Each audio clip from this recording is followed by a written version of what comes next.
Hello, we're very excited to be joining you July 26th, but we should set the table correctly. We're mostly gonna make enemies with Disney. Paul Rudd finally aged. And make a lot of jokes at Hugh's expense. So sit back, relax, while we travel to a place where grown men and women walk around in tights and act like it's not a giant cultural cry for help. Oh! Because this is cinema. Whoa, hold on. You don't want to do this. Oh, I promise you, I do.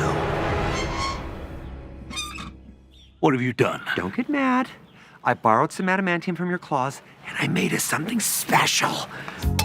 See? Isn't this better than fighting? Nope. Life is a mystery. Hey, Fry. Hey, hi. Got you something. Oh. Tony Award bribes. Whoa. All right. Wrong envelope. Oh, Yeah. oh, wow. It's 2 tickets to Deadpool and Wolverine. Yep. Yep.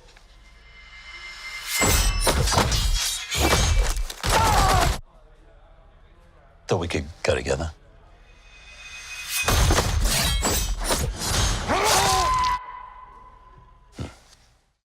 Welcome back, everyone. It's Charlie. There's a whole bunch of new Deadpool and Wolverine footage that Marvel just dropped. Some of it's non-trailer promo stuff because their press tour has started, so it's just videos of them doing funny stuff clowning on each other.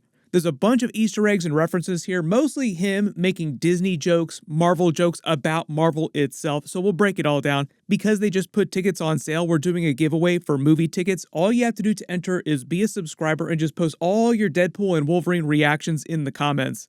One of the new promos actually contained a technical error from the comics. Some of you guys probably spotted this. When Wolverine can't get his claws up, and Deadpool says that it's because he took all of his adamantium and turned it into a bunch of Heineken. Technically, that's not what would happen if he took all Wolverine's adamantium, because they literally just did a version of that from the comics during X-Men 97.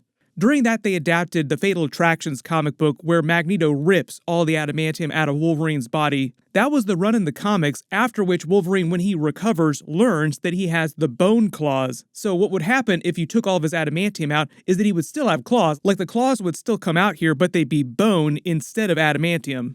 But there was a special QR code that Ryan Reynolds hid in one of the versions of the trailer. It's not in the YouTube version of the trailer, but I do believe it's in the Twitter version of the trailer.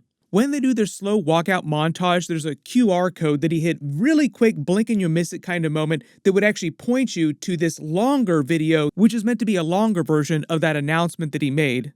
We're very excited to be joining you July 26th. Many of you are very excited, but we should set the table correctly. This film is as paper-thin as a sequel to Battlefield Earth. We're mostly going to beat each other senseless, make enemies with Disney, tell a few dick jokes, make a few jokes at my expense, make a lot of jokes at Hugh's expense, and completely sidestep Marvel's mandated after-credit sequence, which, if you haven't figured it out yet, is always just a commercial for another movie, which will invariably end with a commercial for another movie. So sit back, relax, let us lower your IQ and raise your heart rate while we travel to a vapid dreamland, a place where grown men and grown women walk around in tights and act like it's not a giant cultural cry for help. This is cinema.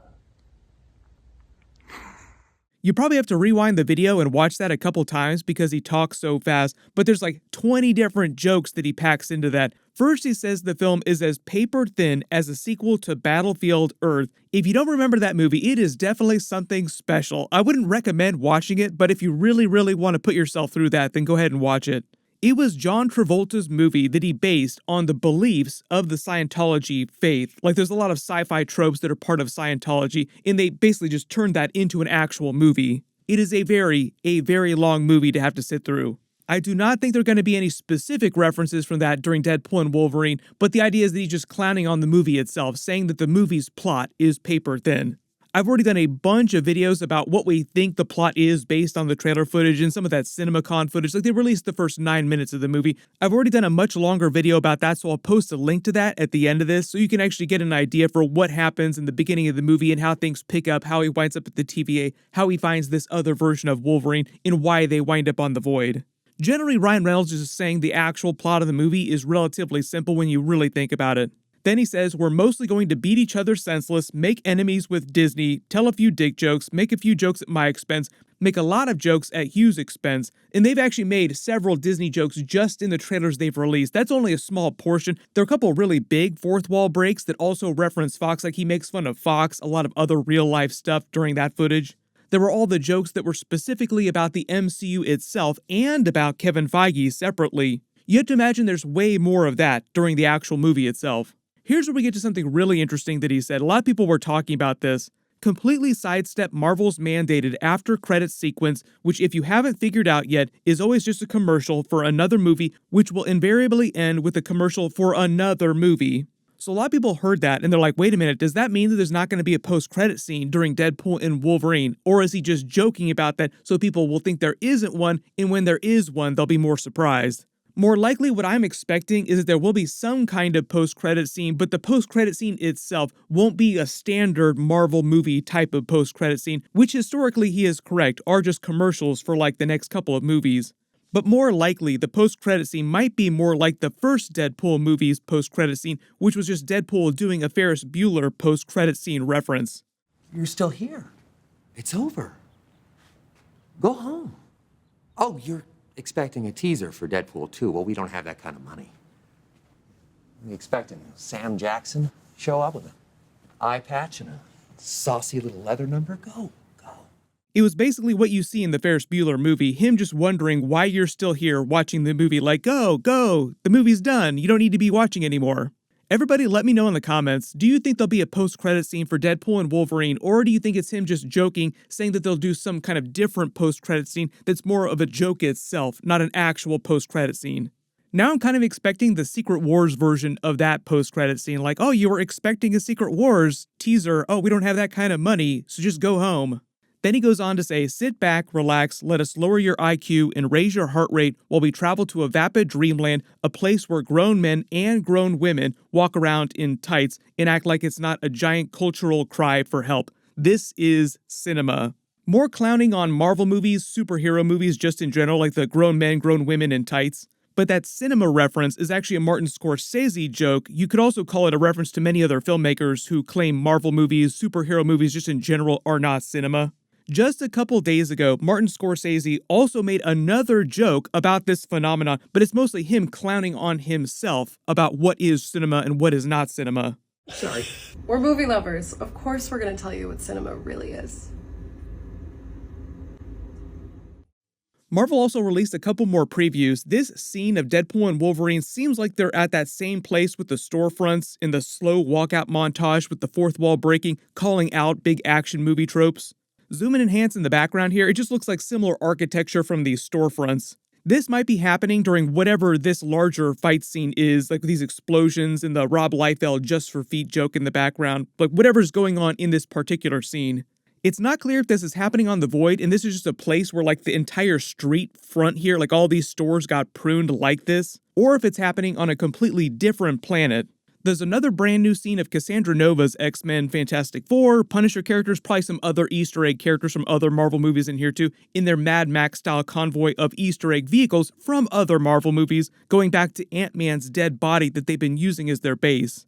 Zoom and enhance here, starting at the front and working our way back, there's the Fantastic Car from the Fantastic Four, but it's based more on the original version of the Fantastic Car from the 1960s comics, not the Chris Evans Fantastic Four or the reboot version from 2015. I think that's meant to mean that some of the Easter eggs and references in the movie will go beyond the movies themselves and reference the classic comics. Also confirmed, I think, by the Doctor Doom Secret Wars Marvel comic book in that first trailer. That's actually meant to be a real-life comic book that Marvel sold when the Secret Wars event was going on. Like, I think it's Secret Wars number 5 with Doctor Doom on the cover, and you can actually go out to a store and buy that right now.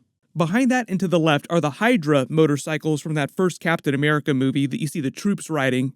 Behind that is a Hydra tank, also from that Captain America movie, with 2 ball-shaped prisons. That's probably where they stick Deadpool and Wolverine when they capture them, which seems like this scene here, like when they roll up with all their vehicles. Behind that is the ice cream truck from Moon Knight. I talked about that in my last video. This is a much better look at it. Then behind that is the Iron Man version of Red Skull's car, either belonging to an evil Iron Man in an alternate universe that was Hydra and then it got pruned, or that Iron Man in that universe just bought it, modified it because he felt like it, then it got pruned. Behind that is another Hydra tank that they modified as a communications vehicle, using the Hydra motorcycles like a team of horses to pull it. I think this is meant to be right before the scene of Deadpool making that Paul Rudd aging joke. That's actually a real life joke because at a certain point, it started to seem like Paul Rudd in real life was aging in reverse. So like everybody kept talking about it. Wow, you get younger and younger every single year. But in this scene, the dead Ant-Man is a skeleton, so like he died a long time ago in Giant Man form after getting pruned at some point. Also notice they're using his dead body for a bunch of different things. Like it itself, like the entire body is his base, from the tips of his fingers all the way to his feet. Most of the footage just focuses on his helmet, like Cassandra Nova has her most protected part of the base under his helmet just because the helmet is so strong. She's got that makeshift version of Cerebro built inside of the skull because he's dead. He's a skeleton at this point. They've also started using his arms and his hands as a makeshift wall that they just unclasp, like they unclasp the fingers when they want to let people in or out. We will see what they're using the rest of his body for, like the actual main part of his body, his legs, his feet. Based on his helmet design, the earliest this could have happened, like that he could have been pruned in Giant Man form, then died on the Void, would have been during the Ant-Man the Wasp movie when he was in the Bay in Giant Man form. Anytime after that, basically. Everybody let me know in the comments, where do you think he died? Did he die during the events of Ant-Man the Wasp in like some alternate reality, or was this more recently during the events of Ant-Man the Wasp Quantumania? Because it was basically the same suit during that. There were a bunch of new Easter eggs and references, also Deadpool just generally clowning on Disney, Marvel, clowning on himself, Hugh Jackman, in the movie itself. So if there was anything that you spotted that I didn't talk about during this video or my previous videos, just write it below in the comments. There's a bunch of big stuff coming up, so make sure to enable alerts for my channel so you don't miss that, and I'll keep the giveaway open and just announce winners in every couple of videos. Click here for that other trailer that they just released, and click here for my brand new Thanos video. Thank you so much for watching, and I'll see you guys in the next one.